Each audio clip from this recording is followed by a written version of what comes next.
หยุดยั้งอารมณ์ฟุ้งซ่านพุทธังธัมมังสังฆังแววดังกังวานตื่นเถิดเราท่านฟังธรรมกล่อมขวัญหรือทานรักตัวของเราอย่าเมามัวหลงมายารีบตื่นขึ้นมาลืมตามองฟ้าวันใหม่รับฟังเพลงธรรมแล้วทำจิตให้สดใสคนฝึกใจให้หายทุกข์คลายลำเค็ญเกิดมาทำไมถามใจทางสิเกิดมาทั้งทีอย่าใช้ชีวิตเรื่องเล่นสิ้นธรรมกัญญาเมื่อหน้าว่าไม่จำเป็นบัณฑิตแลเห็นเหยียดเย็นยามเช้าเศร้าสูญคิดกันทุกคราเกิดมาไม่ช้าก็ตายโลกยังวุ่นวายมีร้ายเลวหน้าเป็นห่วงแล้วเราเป็นคนยังวุ่นวายไปตามพวงตื่นมายังห่วงมารับฟังความเป็นจริง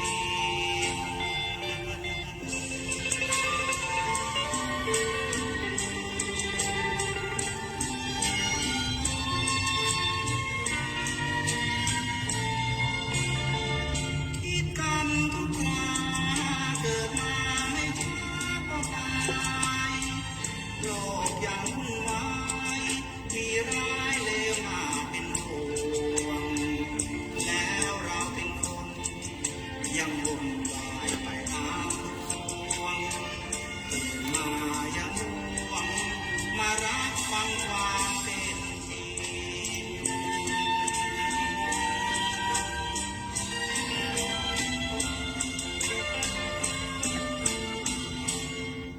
หน้าที่ของมนุษย์ต้องรู้จักศึกษาหน้าที่ของพ่อกาต้องรู้จักผลกำให้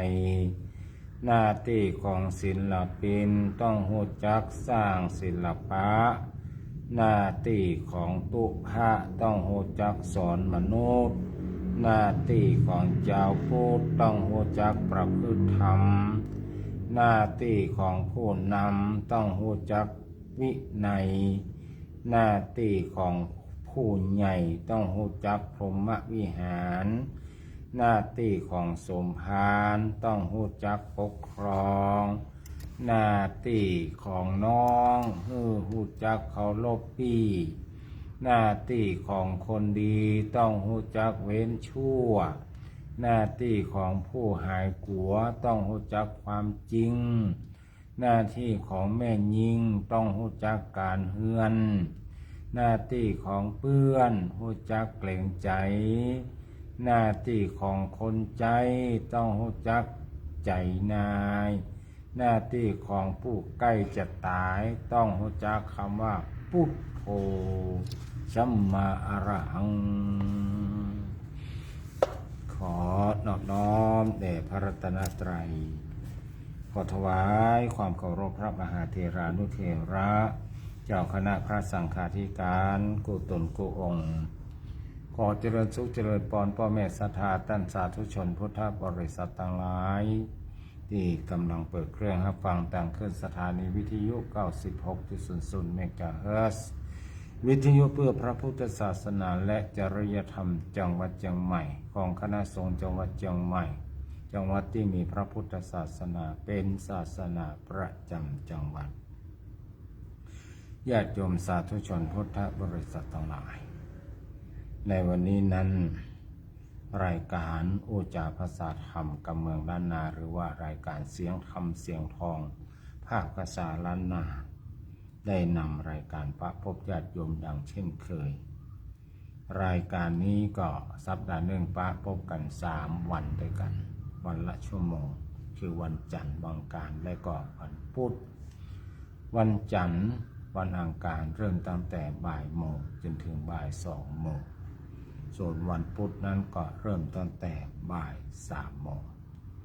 วันนี้เราปาพบกันก็ตรงกับวันอังคารที่20 มกราคม 2569ต้นตลายปะกันวันนี้ในวันอังคารก็มีหลวงพ่อวัดดอนใจตาหัวตันได้แต่งข้าวเอาไว้เป็นเครื่องเรียกว่าเติมพลังจิตพลังใจเมื่อมีกำลังอกกำลังใจในการต่อสู้ชีวิตในการที่จะเนี่ยการเนี่ยงานในแต่ละวันนะเป็นกำลังอกกำลังใจญาติโยมสาธุชนทั้งหลายซึ่งวันนี้นั้นหลวงพ่อได้แต่งข้าวไว้ว่าถึงวันอังคารงานจบเรียบร้อยนะงานจบนี่อาจจะเป็นงานของหลวงพ่อแล้วก็เป็นงานของหลายคนที่เนี่ยแล้วไปแล้วเนาะก็ทำงานใหม่แถมบ่ได้เศร้าส้อยอันใดเลยนะอังคารวันนี้บ่มีปัญหาม่วนใจแต่นาเวลาลุ่งแจ้งจริงใจต่อกันบ่มีกันแกล้งก่อนตะวันแดงส่องฟ้าได้พักผ่อนกายจนหายเมื่อยล้างานรอต่างหน้ายังมีอังคารม่วนล้ำงดงามเป็นสีเริ่มทำความดีวันนี้เตอะเจ้าวันนี้เตอะเจ้าญาติโยมสาธุชนพุทธบริษัททั้งหลายวันนี้กับวันอังคารก็ขอทุกสิ่งทุกอย่างเลยนะเอาต้องคิดว่ามันมาใจปัญหามีปัญหาอย่าท้อแท้ทางแก้มีเสมอนะม่วนใจแต่นาเวลารุ่งแจ้งนะตื่นเช้าขึ้นมาก็มีความสุขมีความสุขว่าโอ้เรานี่มีชีวิตรอดไปทำวันเริ่มเด้อนะคือในขณะที่เรานอนเนี่ยบางคนบางท่านเนี่ยถึงเวลามันไปเลยหรอกนอนเมื่อคืนลวดตื่นไม่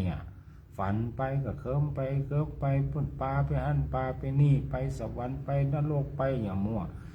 เข้าปีกมามันได้นะลวดตายไปอย่างประมาณนั้นเพราะฉะนั้นเราตื่นขึ้นมานั่นก็ถือว่าเรายังมีชีวิตอยู่ที่จะได้ต่อสู้กันต่อไปนะต่อไปเพิ่นบอกว่าขอให้มีความจริงใจต่อกันบอกว่าจะเป็นสามีภรรยาพ่อแม่ลูกเต้าเราหลานตลอดถึงคนที่รู้จักกันเนาะที่แน่ขอมีความจริงใจต่อกันนั่นแหละบอกได้กันแป้งซึ่งกันและกันนะแล้วก็ตั้งอกตั้งใจทำการทำงานทำหน้าที่ของใครของมันให้ดีที่สุดนะคือเริ่มทำความดีทุกวันโดยเฉพาะวันนี้นะนั่นก็เป็นกำลังใจให้กับญาติโยมสาธุชนพุทธบริษัททั้งหลายท่านวันนี้ต้องมาภาคก่อนที่จะมานั่งจัดรายการนี้วันนี้หลังจากที่ได้ฉันพระตาหารเจ้าเป็นที่เรียบร้อยก็ได้เดินทางไปวัดสันปัญญาดังที่ได้บอกกับญาติโยมสาธุชนทั้งหลายเมื่อตะวามาใจสันปัญญาหลวงนะของหลวงพ่ออินทร์แต่ว่าเป็นสันปัญญาอำเภอแม่แตงบ้านหลวงก็ยังหลวงเนาะเป็นหมู่บ้านใหญ่เนาะเป็นหมู่บ้านระดับตำบลมีศรัทธาเป็น400 หลังคาก็ถือว่าเป็นหมู่บ้านที่ใหญ่วันนี้ทางสมณศรัทธาคือท่านเจ้าสมภารเจ้าวาดวัดสันปัญญาพร้อมด้วยคณะกรรมการและคณะศรัทธาวัดสันปัญญาเพิ่งก่อนได้พร้อมเพียงเรียงหน้ากันนัดกันว่าวันนี้จะได้ทำพิธีถอนศาลาบาทเนาะศาลาบาทที่วัดสันปัญญาเพิ่นมี2ศาลาได้ทำการบูรณะปฏิสังขรณ์แล้วเสร็จไปแล้ว1ศาลาก็ยังมีแต่ศาลา1กับพอไปมันเอาเทียบกันระหว่างที่ซ่อมแซมใหม่กับอันเก่ากับพอยังไม่หลังคาก็มาต่ำเนาะแล้วก็ไม้ตั้งแต่กับพุกับหังปลายปอกกับเบื้องก็ยังแม่เก่าเนาะเป็นสียังก็มีดำขาวดังนั้นสถาจาวันทนายก็บอกว่าวันนี้เฮามาถอนถ้าไม่ถอนเตออกเพื่อจะได้แปลงใหม่เปลี่ยนไม้ใหม่เปลี่ยนหลังคาใหม่เปลี่ยนเสาใหม่ยกให้มันสูงกว่าเก่าอีน่ะอันนี้ก็เลยได้ไปทำพิธีในการสุกยกทบถอนอย่างศาลาหลังเก่าสูกถอนนะมันจะไปถอนนะไปสูกถอนมาวันนี้ก็ปิกมาแล้วก็ ฟังมาจัดรายการให้ญาติโยมสาธุชนทั้งหลายได้ยินได้ฟังกันอย่างเช่นเคยซึ่งในช่วงแรกนี้ก็เป็นเรื่องของภาษิตเนี่ยพุทธภาษิตทั้งหลายคติสอนใจประจำวันพุทธภาษิตวันนี้ก็คืออรติโลกนาสิกาอรติโลกนาสิกาแปลว่าอย่างแปลว่าความริษยาเป็นเหตุทำให้โลกชิบหายทั้งหลายธรรมบทนี้ชื่อหันว่าตัวอรติซึ่งแปลว่าความริษยานะมีความหมายว่าถ้าในจิตใจของใครก็ตามก็มีความยินดีในเมื่อผู้อื่นได้ดีเรียกได้ว่าคนคนนั้นเป็นผู้มีความริษยายกตัวอย่างเช่นว่าได้หูข่าวว่าชัยชนะของนักกีฬาอาจจะเป็นนักกีฬาของไทยนักกีฬาวอลเลย์บอลกันที่สามารถคว้าเหรียญทองจากการแข่งขันระดับโลกมาให้แก่ประเทศชาติบ้านเมืองได้แล้วก็บ่มีใจยินดีปรีดากับชัยชนะของเขาเลยแบบนี้คือคุณสมบัติหรือโทษสมบัติของคนขี้อิจฉาริษยาและยังส่อเจตนาว่าบ่รู้จักฮักชาติบ้านเมืองแถบต่างหากคนจะบ่สมควรที่จะคบค้าสมาคมตัวเองจะประนามว่าพิษมนุษย์มนาก็ย่อมได้ในเมื่อภัยเขาก็ดีใจกันทั่วประเทศความริษยาเนี่ยเป็นมารร้ายในจิตใจของคนเป็นต้นเหตุแห่งความชิบหายแก่ตนเองและครอบครัวทุกวันนี้ที่มีแต่ข่าวฆ่ากันตายล้างแค้นกันตามสบายล้วนมีมูลเหตุอันเกิดจากความอิจฉาริษยาทั้งสิ้นเช่นสมัครรับเลือกตั้งทั้งระดับท้องถิ่นระดับประเทศก็มีเหตุฆ่ากันตายมากมายหลาย10 ศพเพราะเหตุริษยาว่าตนเองมีผู้สนับสนุนน้อยก็จ้างฆ่ากู้ต่อสู้เหี้ยเลยฝ่ายครอบครัวและพรรคพวกของนักการเมืองที่ถูกฆ่าก็จำเป็นต้องแก้แค้นเอากันถึงตายเพื่อชดใช้กรรมหากจะนำเรื่องนี้ขึ้นศาลก็เหมือนเหลือเกินแจ้งประหารทันใจดีกว่าผลสุดท้ายก็ฆ่ากันไปฆ่ากันมาจนวอดวายตายกันแบบล้างตระกูลลูกเล็กเด็กแดง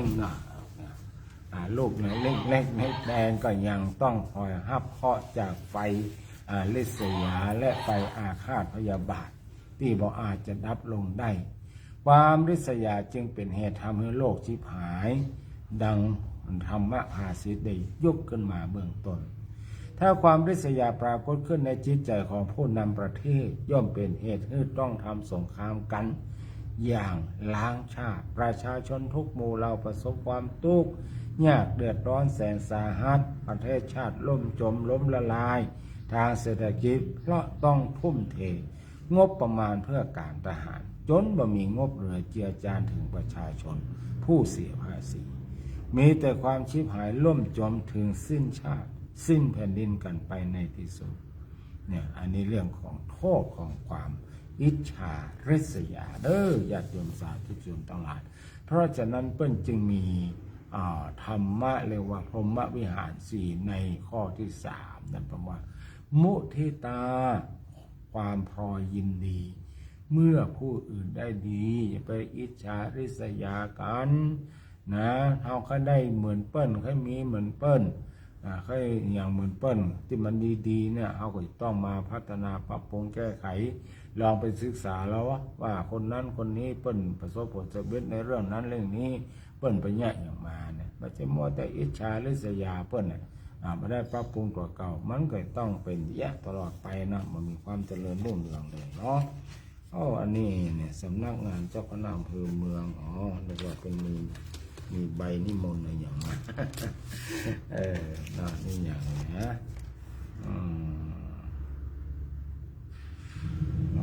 ใบอนุโมทนาพอดีที่เมื่อตะวานี้อาตมาภาพก็ได้โอนสตางค์ไปร่วมทำบุญในการสร้าง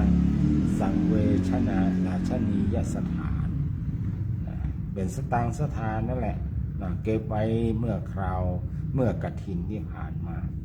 คือทางอำเภอเมืองอำเภอเสมิงอำเภอการระยาเนี่ยได้รับมอบหมายจากหลวงพ่อพระเทพมังคราจารย์เจ้าคณะจังหวัดเชียงใหม่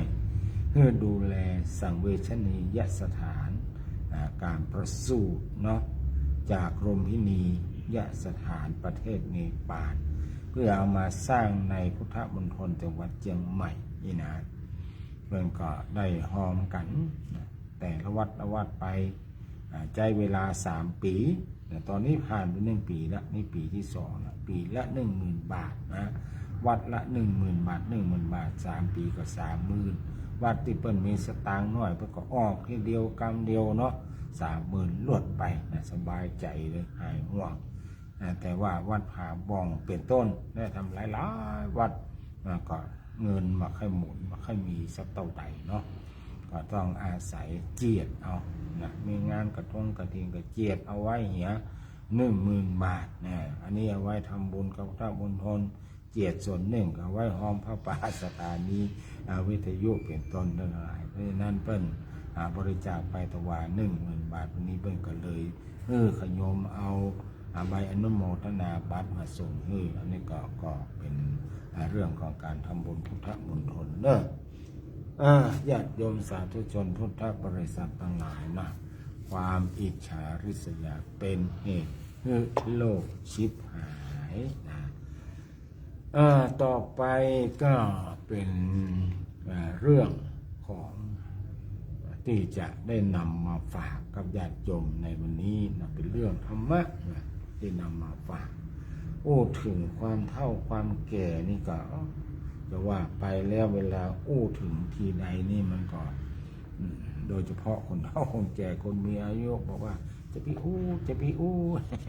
ไข่ห้องลุงห้องป้านี่ใจในใจลึกๆไข้โคตรหรอกแต่มันจะถึงจะเป็นจะได้ก็ตามเรื่องอะไรในที่สุดแล้วเรื่องของการเกิดการแก่นะการแก้ด้วยกันการแก้การเจ็บกันตายเนี่ยมันต้องไม่มีภัยที่จะหลีกหรือว่าล่วงพ้นไปได้มันจะต้องโดยเฉพาะความแก่นะเพราะว่าวันเวลามันไม่เคยคอยท่าไปหรอกมันหมุนไปถึงวันจากวันเปลี่ยนเคลื่อนจากเคลื่อนเป็นวันหมุนไปติ๊กจากวันเป็นเดือนจากเดือนเลื่อนไปเป็นปีเนาะขึ้นไปเรื่อยๆทั้งหลายจากปี1 ปี2 ปี3 50 60ขึ้นไปติดๆยิ่งเท่าก็ยิ่งเว้ยว่าการเวลานี่นะการเวลานั้นยิ่งเท่าก็ยิ่งเว้ย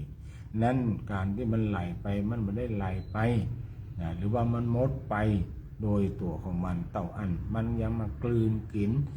ชีวิตของสัตว์โลกไปตัวแล้วก็กินตัวของมันเองตัว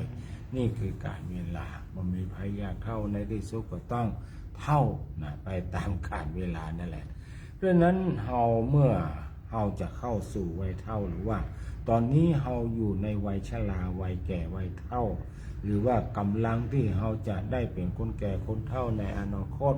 ก็จงเตรียมตัวไว้ท่านทั้งหลายเตรียมตัวจะได้เราควรเตรียมตัวอย่างไร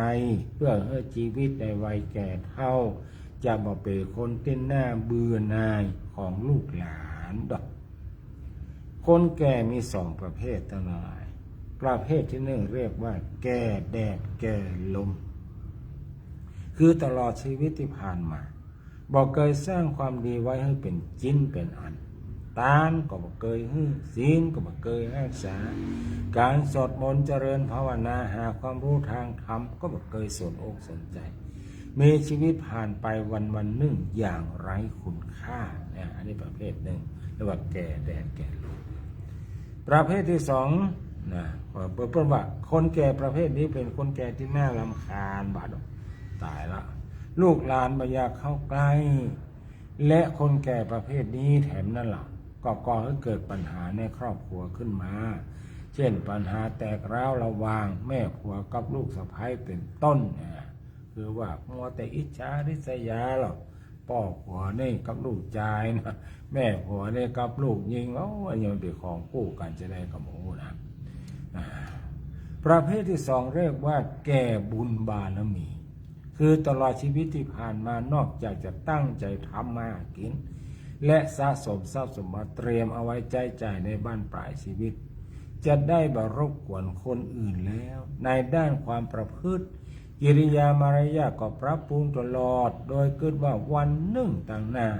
เมื่อเฮาแก่เมื่อเฮาแก่จะบ่หน้าจะบ่ได้เป็นที่น่ารำคาญของลูกหลาน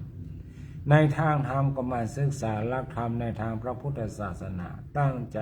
ตานรักษาศีลเจริญภาวนามาตามลำดับนอกจากนี้ยังคอยโอวาทอบรมสร้างสอนลูกหลานอยู่เป็นประจำพระสัมมาสัมพุทธเจ้าตรัสเรียกว่าปูชนียบุคคลของลูกของหลานคือเป็นที่น่าเคารพท่านทั้งหลายน่าเคารพบูชาน่ากราบไหว้คนแก่ประเภทนี้มีอยู่ในครอบครัวใดครอบครัวนั้นก็จะเป็นสุขเสมือนว่ามีพระอยู่ในบ้านพระดีนะไม่ใช่พระดีนะพระเนี่ยมีถึงดีบ่ดีเหมือนกันนะท่านหลาย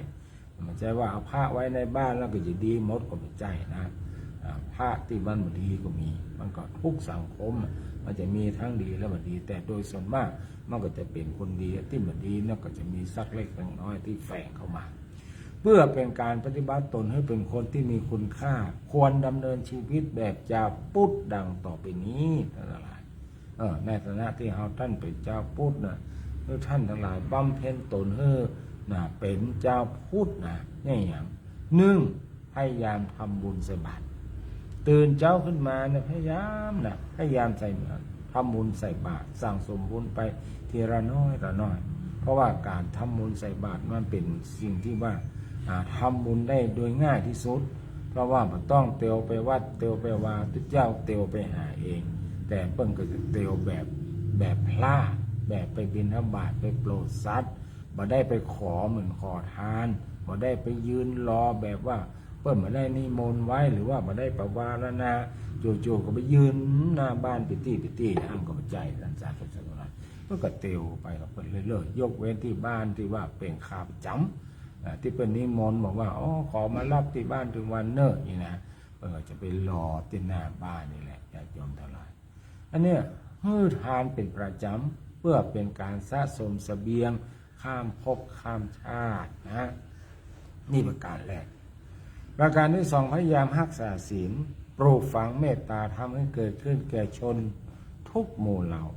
ทั้งบอกเป็นคนจู้จี้โดยขี้บ่นทำตนให้เป็นคนกินอยู่ง่ายกินยากอยู่ยากนี่ก็ลำบากนักใจคนที่ดูแลนั่นแหละเพราะฉะนั้นอย่าเป็นคนจู้จี้ขี้บ่นและก็ทำตนให้เป็นคนกินง่ายอยู่ง่ายต่อไปในข้อที่สามคนแก่ในข้อที่สามยามพยายามหาเวลานั่งสมาธิให้นักที่สุดเพื่อทำใจให้ผ่องใสทั้งเวลาก่อนนอนและวันสำคัญในทางพระพุทธศาสนาเพื่อจะได้เป็นแบบอย่างของลูกหลานสืบไปจะนั่งก่อนนอนก็ได้หลังนอนก็ได้ตื่นเช้าขึ้นมาก็ได้อีกทางนั้นเอาไว้สักเล็กสักน้อยท่านสั่งสมบุญญาบารมีไป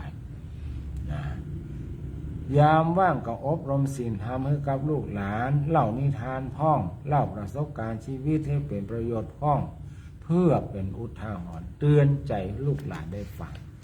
คนแก่ประเภทนี้บ่เหงาเป็นว่าจารย์ในบ้านปลายของชีวิตพอลูกหลานอยากใกล้ชิดอยากเข้าใจเพราะยิ่งเข้าใกล้ยิ่งเข้าใจก็จะได้ทั้งความรู้และความเย็นกายเย็นใจเกิดขึ้นอันนี้ก็แก่อย่างมีคุณภาพญาติโยมสาธุชนพุทธบริษัททั้งหลายพูดถึงอายุหรือว่าความแก่อายุยืนใครๆก็ต้องการที่จะมีอายุยืนมีอายุยืนนี่มันดีอะไรก็มันจะได้หู้ได้อ่านจะได้อยู่กับลูกกับหลานเหมือนกันใครๆก็ปรารถนาอยากจะมีอายุยืน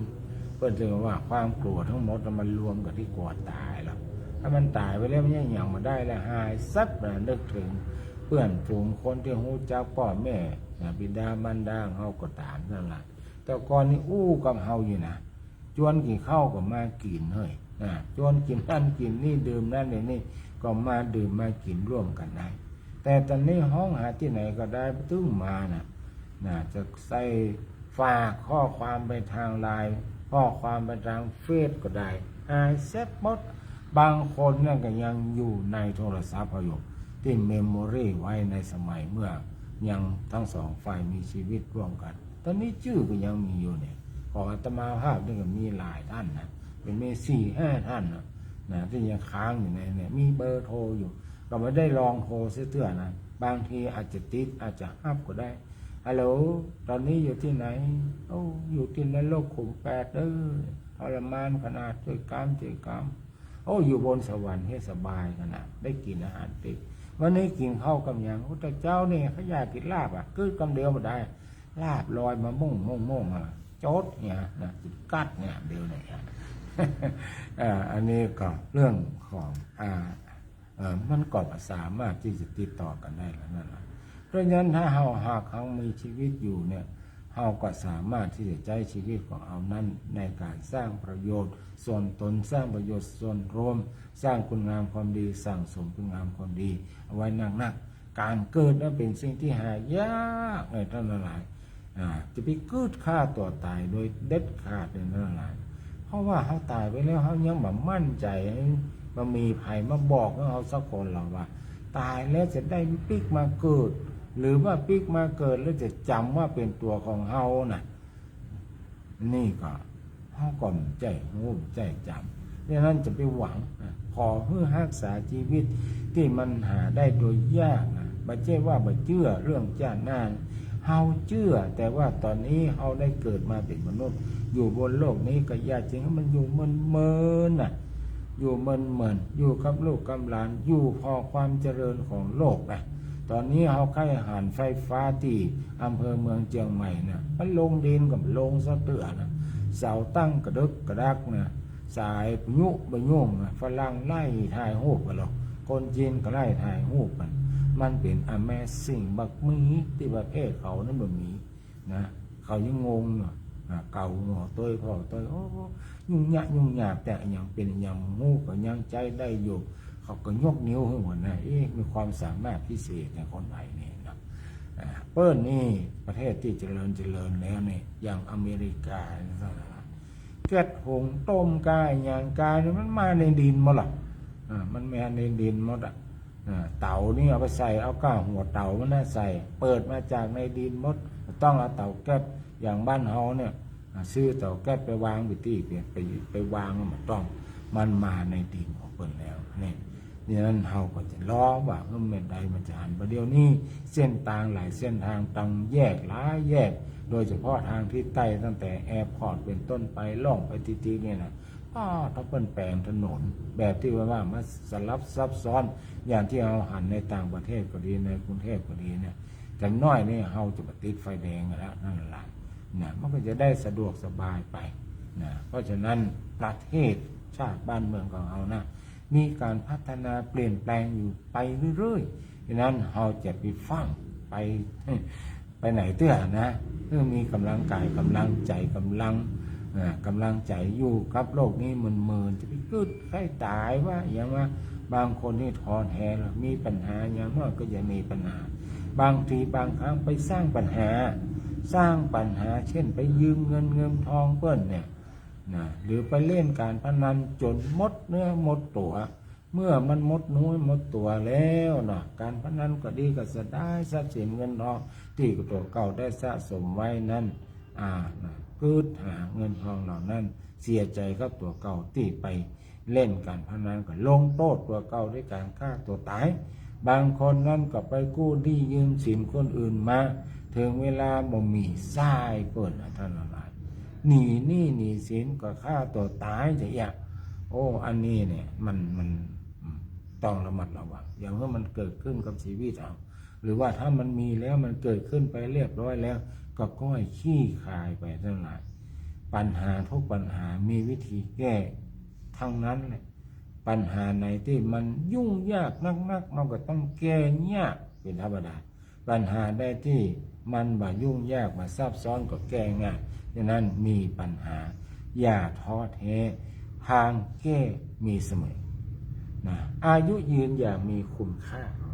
อายุพลังขับเคลื่อนชีวิตคำสำคัญที่พึงเน้นในโอกาสนี้ก็คือคำว่าอายุนั้นตามความหมายทั่วไปเช่นในพจนานุกรมไทยแปลว่าเวลาที่ดำรงชีวิตอยู่เวลาชั่วชีวิตช่วงเวลานับตั้งแต่เกิดหรือมีมาจนถึงเวลาที่กล่าวถึงสั้นๆว่าช่วงเวลาแห่งชีวิตหรือช่วงชีวิตนับตั้งแต่เกิดมาแต่อายุที่เป็นคำเดิมในภาษาบาลีมีความหมายลึกลงไปแถมว่าหมายถึงเนื้อตัวของชีวิตก็ได้หรือพลังที่เป็นแกนของชีวิตก็ได้คือหมายถึงพลังที่ทำให้ชีวิตสืบต่อดำเนินไปหรือพลังที่จะช่วยให้องค์ประกอบต่างๆของชีวิตเจริญงอกงามขึ้นได้ด้วยเหตุนี้ในบาลีมากมายหลายแห่งอายุจึงหมายถึงความมีชีวิตยืนยาว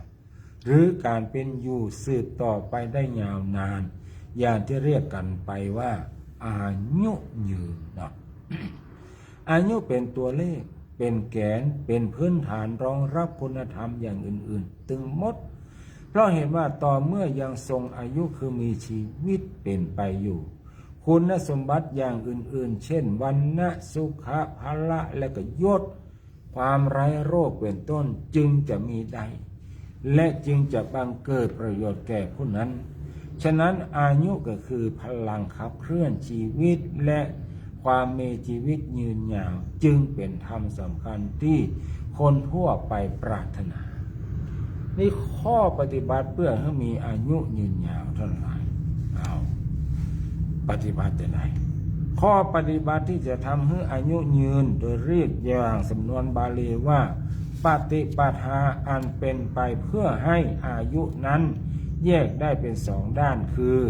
ด้านร่างกายคือฝ่ายรูปธรรมด้านจิตใจคือฝ่ายนามธรรมด้านรูปธรรมอายุย่อมอาศัยความมีร่างกายที่สมบูรณ์แข็งแรงมีสุขภาพดีบ่มีโรคร้ายเบียดเบียนหรือมีโรคเบาบางการรู้จักบำรุงร่างกายอย่างไม่ใช่ว่าอย่างปนเปื้อนนะการระวังรักษาสุขภาพการป้องกันและบำบัดโรคการรู้จักบริโภคปัจจัยสี่และปฏิบัติต่อสิ่งแวดล้อมโดยใช้ปัญญาอย่างที่เรียกว่า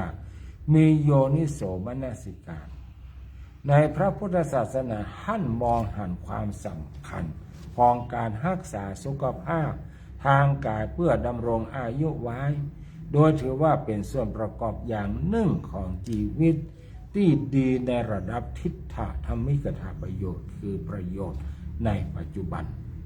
ดังตัวอย่างพุทธโอวาทที่ประทานแก่พระเจ้าแคว้นโกศลคือเรื่องมีอยู่ว่าพระเจ้าประเสริฐที่โกศลเนี่ยมักเสวยนะกินข้ากยาหารนักกินข้าวนักตนลายเมื่อไปเฝ้าพระพุทธเจ้าจึงประทับนั่งแบบอืดอาดขี้ปุ่มมันยื่นออกมาลงทั้งพระวรากายกับอุ้ยอ้ายนะเตียวเงินบิดเอวไปบิดเอวมาพระพุทธเจ้าทรงพระประสงค์ที่จะอนุเคราะห์จึงตรัสแนะนำโดยพุทธโอวาทคาถาหนึ่งซึ่งแปลเป็นไทยได้ความว่าคนมีสติอยู่ตลอดเวลาหูจักประมาณในการบริโภคย่อมมีเวทนาเบาบางแก่จ้าครองอายุอยู่ได้เหมือนนะอันนี้เป็นธรรมะนะที่ทางวัดก็ได้เอาไปวางไว้ที่เบตี้หรือว่าเป็นธรรมะที่ทางวัดปากน้ำเปิ้นได้เขียนเอาไว้ท่านว่าพระเจ้าประเสริฐที่โกศลทรงให้เราอ่อนหนุ่มคนหนึ่งจำคาถานั้นไว้แล้วก็คอยกล่าวในเวลาเสวยทุกครั้งเป็นเครื่องเตือนสติให้ทรงยับยั้งบ่ให้เสวยเกินประมาณต่อมาบ่เหมือนก็ทรงมีพระวรกายพระพี่กระเป๋านะสามารถล่นไล่เงียบมาเงียบกว่างได้ นะโน่นตันม้าตันกวางได้นี่ไม่ใช่ธรรมดามีพระดำรัสชื่นชมพระมหากรุณาธิคุณของพระพุทธเจ้าว่าได้ทรงอนุเคราะห์พระองค์ทั้งด้วยประโยชน์ที่พ่อหันและประโยชน์ที่พ่อบาหันเนี่ยท่านทั้งหลายอันนี้คือตัวอย่างกินอาหารปัจจัยเพื่อหันแก่สนุกสนานมัวเมาแต่เพื่อหล่อเลี้ยงชีวิตร่างกายให้เป็นไปอย่างผาสุกสามารถดำเนินชีวิตที่ดีงามประเสริฐได้ใช้เสื้อผ้าเครื่องนุ่งห่มอยู่ที่อยู่อาศัยเพื่อป้องกันและบรรเทาความหนาวความร้อนลมแดดคุ้มภัยครอบครองใช้ชีวิตส่วนตัวเป็นต้นบ่ใจเพื่อฟังเพ้อแข่งขันหรือเมาเกียรติเมายศนั่นหรือว่าอวดข่มไผนะผู้ใดคุมตนให้ปฏิบัติได้ตามปัญญาบอกอย่างนี้ท่านเรียกว่ามีนิสรณปัญญาคือมีปัญญาที่ทำให้ชีวิตเป็นอิสระหรือมีปัญญาพาไปสู่ความรอดหรือมีปัญญาสำหรับปลดปล่อยตัวให้เป็นอิสระถ้าสามารถปล่อยตัวให้เป็นอิสระได้นะก็นับว่ามีคุณพร้อมหรือมีคุณสมบัติพื้นฐานที่จะไปช่วยปลดปล่อยผู้อื่นต่อไปได้แถมอย่างหนึ่งนะธรรมะที่ช่วยให้มีอายุยืนนั่นแหละธรรมะที่ช่วยให้อายุยืนพุทธพจน์อีกแถมที่หนึ่งแสดงข้อปฏิบัติที่เกื้อกูลแก่อายุเรียกว่าอายุสะหรืออายุวัฒนธรรมคือธรรมที่ช่วยให้มีอายุยืนยาว5ประการด้วยกันนั่นแหละใครแค่อายุยืนยาวก็ฟังเนอะ5ประการนี่อย่างพ้อง1สัปปายการีสร้างสัปปายะคือทำอย่างเพื่อเป็นที่สบายเกื้อกูลแก่สุขภาพนะท่านหลายจัดสถานที่บ้านจองข้องหอฮือเตียวไปไหนก็ง่ายนะว่าไม่ต้องเครียดเป็นสัปปายะเป็นสบายไปแต่นั้นก็ตึกอันนั้นตึกอันนี้เงี่ยมใจนั้นเงี่ยมใจอันนี้คล้องใจอันนั้นคล้องใจอันนี้มันเสียอารมณ์เรื่องอะไรมันก็จะทำให้ทำร้ายสุขภาพของเขาโดยตัวสัปปายเยมัตตัญญูแม้ในสิ่งที่สบายนั้นก็รู้จักประมาณ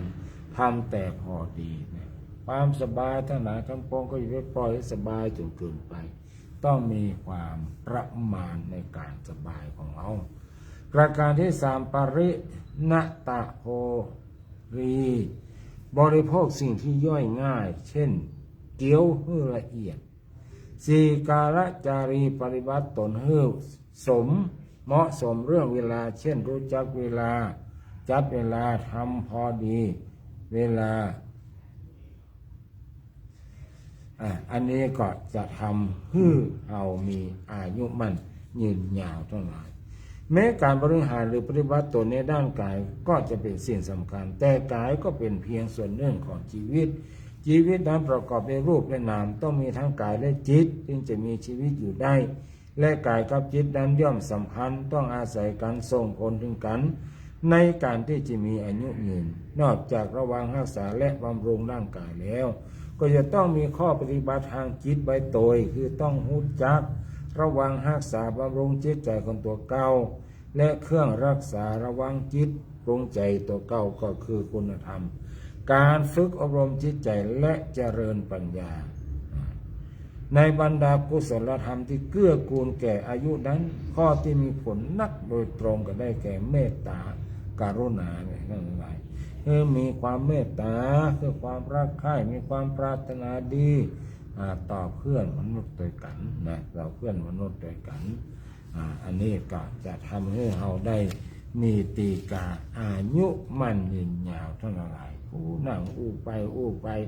ขนาดตัวเก่าคนเนี่ยใครหลับอยู่เนี่ยได้ยินเสียงตัวเก่าหิมหูนะก็ยังใครหลับอยู่ญาติโยมอยู่ปานใดของผมร่างหลับละเห็นแล้วหมดแล้วกันนั่นมันแปลกนะญาติโยมทั้งหลายมันเป็นตากินก๋วยเตี๋ยวก็มันเนี่ยกินก๋วยเตี๋ยวกินก๋วยเตี๋ยว ก๋วยเตี๋ยวหมดไปถ้วยนะข้าวทำปั้นมาปิดข้าวนึ่งนะลูกจากบ้านสันปัญญามาอ๋อโทรเข้ามา แม่น้อยโอ้แม่น้อยมาแล้วอัลโหลแม่น้อยเจ้าส่งบ้านมาแล้วเจ้าครับปิ๊กมาบ้านแล้วกะเจ้ามาลักมาเจ้าเอาแล้วเนี่ยถ้าพร้อมก็เอาได้เลยเนอะวันกินนั่นก้นนั่นกินหลุดถึงเมื่อวันเลยนะนอกแล้วจะออกกระตือเจ้าประมาณ4 นาทีนะเอาเลยมัดอยู่ราดนายเฮาเอาไปเนเว้นให้แต่เลี้ยวจ่าอย่าสงสัยคืนเลวันพันดับหลับลงไปเฮาก็ไก่ป่าจ้ามาถึงวันมีคนแก่อยู่คนหนึ่งไปตุงนาปั่นรถมาลูกพื้นหล่นใส่หัวเจ้านี่แหละนะเป็นว่าเป็นกรรมเก่าต้องฝ่าเจ้ากว่างต่อใดในมาตัดคนจะหนีมรณาหาหนีป้นออกเส้นหล่นใส่รถไฟตายกันเจ้า32 รายที่ตายเด็กหนุ่มเท่านี้ตายเจ้าดึงอกก้นคนลุกหลาระยะทางมีกี่ร้อยกิโลเมตรอุบัติเหตุมาตัดอย่างแต่ว่าพอมาหล่นมาตัดเป็นกำหน้าถึงเวลาก็มาตายไหวชีวาคนจะหนีมรณาหาหนีได้ถึงเข้าตายอยู่ไหนก็ตายเน่เป็นหนุ่มสาวเด็กน้อยหรือคนแก่ตายเน่นี้บ่ได้ตายผู้คนเกิดเป็นคนจะพ้นตายก็ได้เน่สิ่งอันหนึ่งเปรตเตความตายบ่แปรผันล้วนลิขิตผิดเพกแตกต่างกันเที่ยวจานั้นคงลิขิตผิดมาถึงเข้าตายไว้ชีวีนี้บุคคลตายบุคคลนี้เอ๋สาวจะลงลีนี้ไปไหนมือถึงคราวจะอยู่ยาวเป็นร้อยบ่ค่อยมีไก่ความตายเข้ามาทุกนาทีชีวิตนี้ตีเล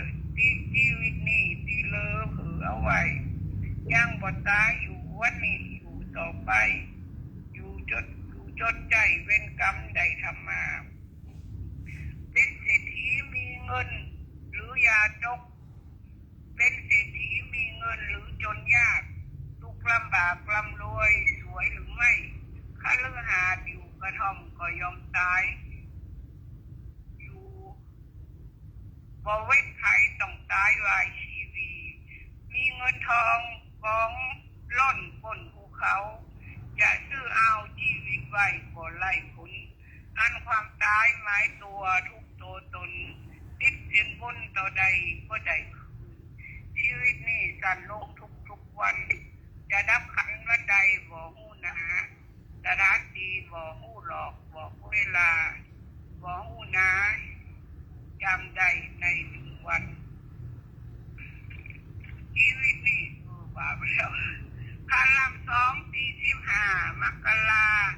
ขออาสาส่งของเต้นฝนไปเป็นกำเวทเข็นก็หล่นมาทับตาย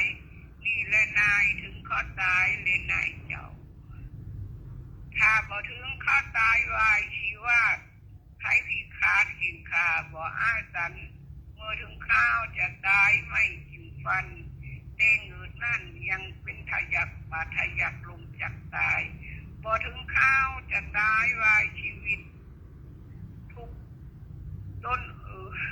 บ่ถึงข้าววายชีวิตที่จะตาย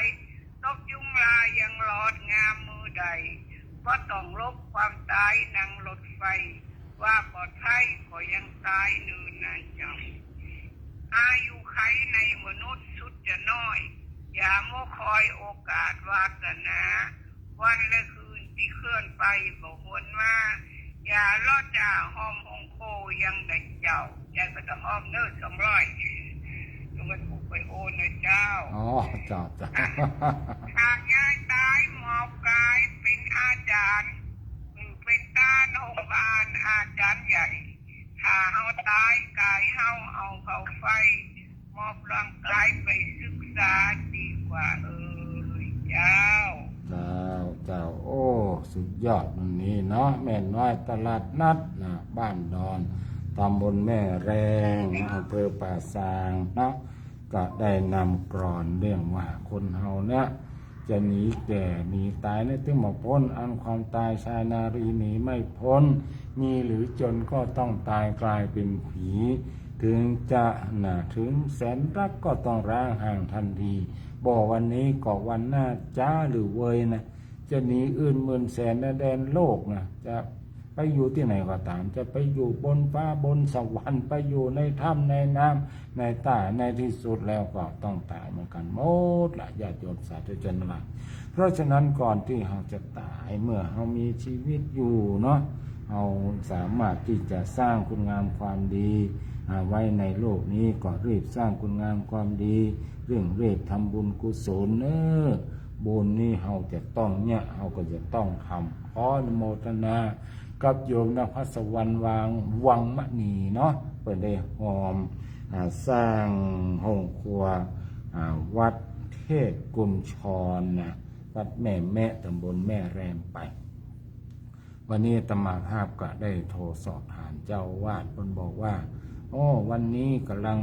ซื้อเหล็กรอเหล็กจะติดตะข่ายรอบละตอนนี้ค้างตะข่ายที่จะติดรอบงานปูนนั่นเสร็จไปแล้วที่มาเสร็จก็คือล้างน้ำเอาไว้ล้างถ้วยแล้วก็ประตูทำ2 บ้านเป็นประตูเล็กมดนะกำลังเสาะศรัทธาช่วยกันให้หอมอยู่ว่าจะอ่านเนาะก็มีคนอาตมาภาพได้ประกาศไว้ว่าจะยุติในการ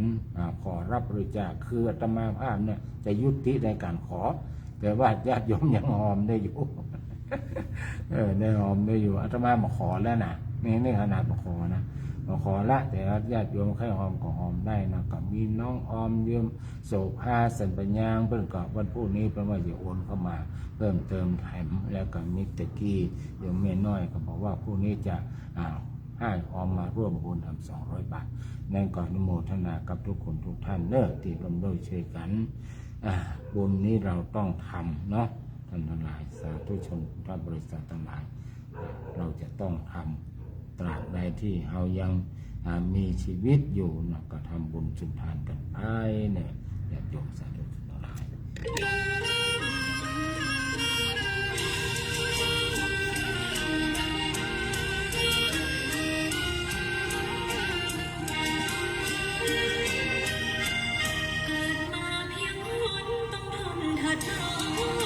ความดีเรายังทำต่อ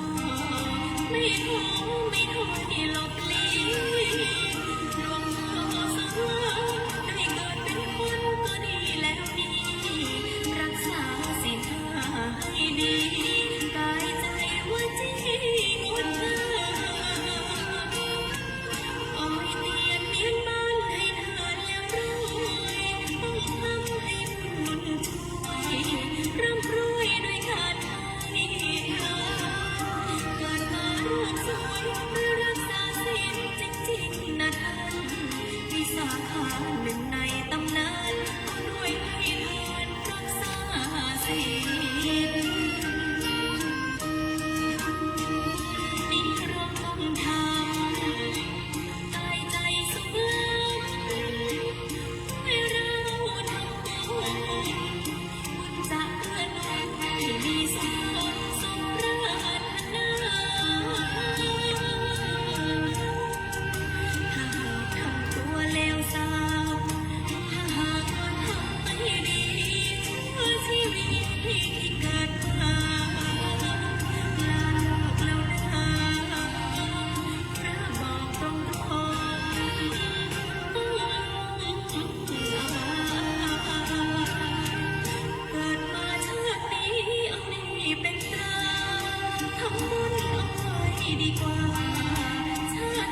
บุญนี้เราต้องเนี่ยต้องท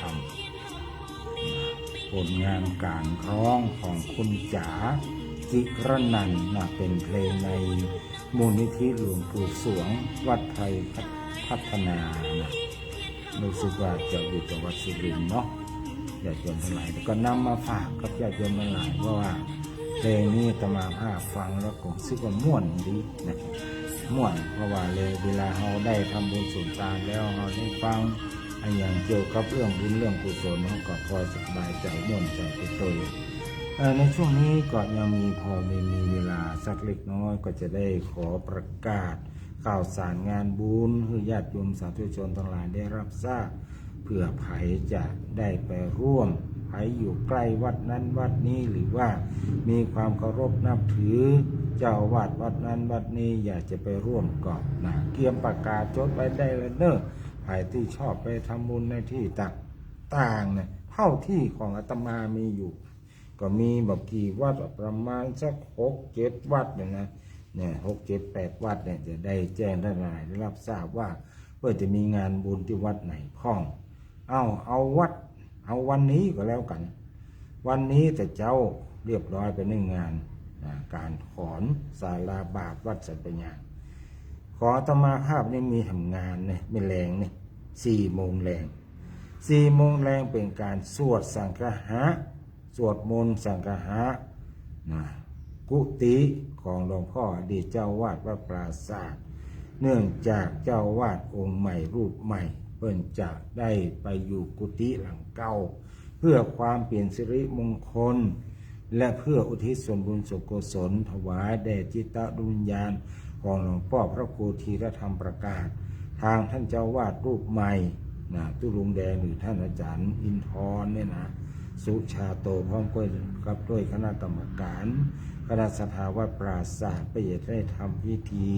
เจริญพระพุทธมนต์มาสังฆะเพื่อความเป็นสิริมงคลกับตัวผู้อยู่และก็เป็นการส่งบุญส่งกุศลไปให้จิตตดวงวิญญาณของผู้ที่ได้ถึงแก่มรณภาพไปแล้ววันนี้เวลา 16 นาฬิกาบ่าย 4 โมงบ่าย 4 โมงนั้นญาติโยมสาธุชนพุทธบริษัททั้งหลายที่อยู่ใกล้ๆวัดปราสาทบอกว่าเป็นคณะสงฆ์วัดรับภัยวัดผาบองวัดพระสิงห์ก็ดีวัดพระครูก็ดีหรือสถาวัดไหนก็ตามที่อยู่ใกล้ๆนี้อยากจะมาร่วมงานก็มาได้เวลา 4 โมงเย็นซึ่งวันนี้เพิ่นก็ได้นิมนต์พระเถรานุเถระ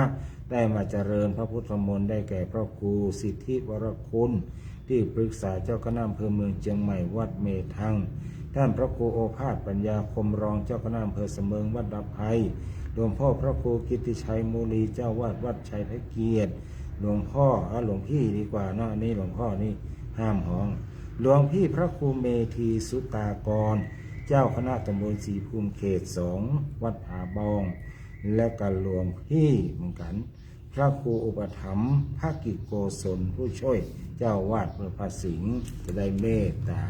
มาสวดในวันนี้แล้วก็วันที่22 มกราคมถึงวันที่25อันนี้ก็ปอยหลวงวัดป่าแดด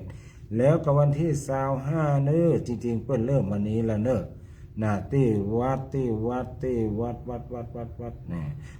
ดบวกโคกหลวงตำบลต้าศาลาอำเภอเมืองจังหวัดเชียงใหม่วันนี้เปิ้นนำสรีระร่างของหลวงพ่อเปิ้นลงมานอนปราสาทแล้วก็ประมาณนั้นคือท่านพระครูสุมงคลรัตน์สุมงคลรัตน์หรือว่าตุวีแดงสุธรรมโมอายุ94 ปีที่วัดบวกโคกต้าศาลาอำเภอเมืองจังหวัดเชียงใหม่เปิ้นเริ่มทำพิธีสวดโดยเฉพาะในรอบค่ำยามคืนมันก็จะมีเทศสวดอภิธรรมถึงวันฉะนั้นญาติโยมสาธุชนทั้งหลายก็ไปร่วมงานกันได้ที่วัดบวกโคกหลวง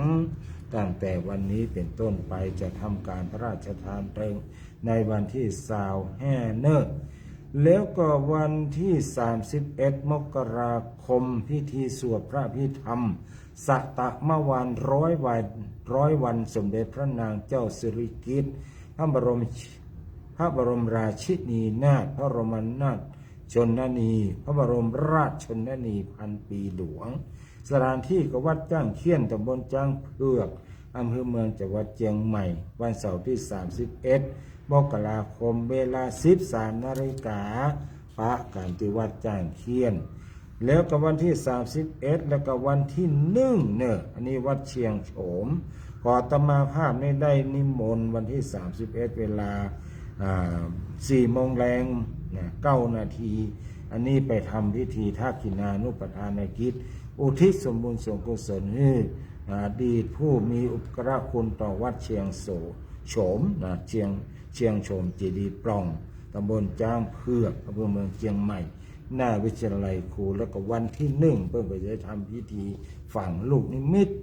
เชิญชวนญาติโยมไปร่วมโดยเฉพาะวันที่1เนี่ยส่วนวันที่31ในวิธีมันก็มาเมินหลายกันเดียวก็เสร็จละมันมีอย่างนักแต่ส่วนว่าวันที่1นั้นจะมีวิธียาวเชิญญาติโยมทั้งหลายไปร่วมงานกันได้ที่วัดเจดีย์ปล่องแล้วก็วันจันทร์ที่2 กุมภาพันธ์อันนี้ก็เป็นการเจริญพุทธมนต์รับทายทานประเพณีสมโภชพระพุทธสายญาติพระนอนแสนสุขหรือว่าพระนอนแสนสบายของวัดหมื่นเงินก่องเน้อเวลานั้นก็เวลา 15 นาฬิกาบ่าย 3 โมงเป็นต้นเตือนมาญาติโยมทั้งหลายอยู่ตั้งบ้านได้ยินก็ว่าความปลอดภัยทดสอบแจ้งเตือนระดับประเทศ Nationwide Test ทดสอบแจ้งเตือนภัยไม่ใช่สถานการณ์จริงจากกรมป้องกันและบรรเทาสาธารณภัยโปรดอย่าตื่นกันโนกว่ะเอากันตกอกตกใจบ้างจะแผ่นดินไหวเหียลักต้าเตรียมตัวจะสตาร์ทโล่นออกศาลาแล้วเนี่ยศาลาหลังต่ำหลังเดียวเนี่ยผ่านกระเบื้องโต๊ะเส้นหัวจะล่นไปทางใดดีกันยังแคนน้อยที่วัดผาบองมันมีสิ่งก่อสร้างที่ใหญ่โตอย่างก็มีกุฏิของพระเนนอันนั้นเหลือก็ที่เจ้าตน2 ตนเนนเข้าไปปฏิบัติธรรมที่วัดพระพุทธพระบาท4 หอยมดเนนส่วนมากก็เรียนที่โรงเรียนอภัยริยศึกษาคณะครูบาอาจารย์ก็นำไปออกโครงการธุดงค์วัดที่วัดพระบาท4 หอยก่อน 4-5 คืนเนี่ยกำลังไปเมื่อตะวันนี้วันนี้ที่นี่ก็เงียบก็เหงาใครมีคนอย่างผู้ผ่านตัวใดเนาะ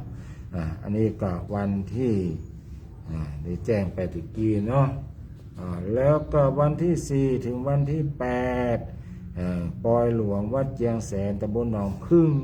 48 กุมภา